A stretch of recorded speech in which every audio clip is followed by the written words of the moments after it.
मसीह के साथ एक होना सीरियल है।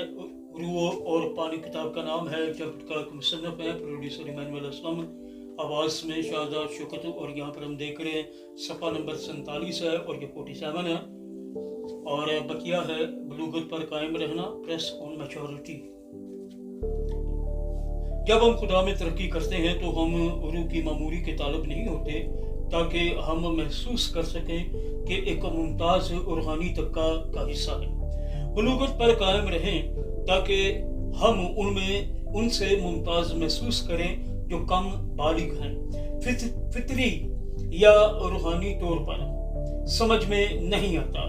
हमें बलूगत पर सिर्फ इसलिए कायम रहना है कि ये हमारे लिए खुदा की बुलाहट है और हमें उससे प्यार करने और उसकी मर्जी पूरी करने के लिए जीना है। Very good. Maturity and humanity, बलूगत और फरोतनी इंसानियत। पौलुस रसूल का खत है फिलिपियों के नाम, 2 बाब है, 3 आयत से 4 आयत तक खुदा के कलाम में यूं मरकूम है, तफरके और बेजा फख्र के बायस कुछ ना करो, बल्कि फरोतनी से एक दूसरे को अपने से बेहतर समझे। हर एक अपने ही अहवाल पर नहीं, बल्कि हर एक दूसरों के अहवाल पर भी नजर रखे। खुदावंद के पाक कलाम के पढ़े सुन जाने पर उसकी बरकत नाज़िल हो। सब कहिएगा आमीन। खुदावंद का शुक्र हो। अगर हम मसीह में हैं तो हम एक खानदान में हैं, किसी माशरा या किसी मुआशरती तफरका में नहीं हैं।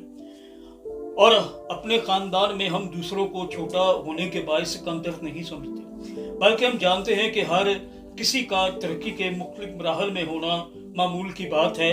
और इस तरह हम छोटों के लिए हसास और अपने बड़ों की इज्जत करने वाले होते हैं। हम ये भी जानते हैं कि लोगों के लिए जिंदगी के किसी हिस्सा में बलूगत की तरफ जाना और रुक जाना गैर फितरी बात है। और इसीलिए हमें मसीह में ज़्यादा बलूगत की तरफ जाते हुए एक दूसरे से मोहब्बत रखनी चाहिए, एक दूसरे की परवरिश, रहनुमाई और हौसला अफजाई करनी चाहिए। मसीह के साथ एक होना ये सीरियल है। रूह और पानी किताब का नाम है, जब मुसन्नफ है प्रोड्यूसर इमानुएल असलम, आवाज़ में शाहजाद शौकत। और ये सफ़ा नंबर 47 है।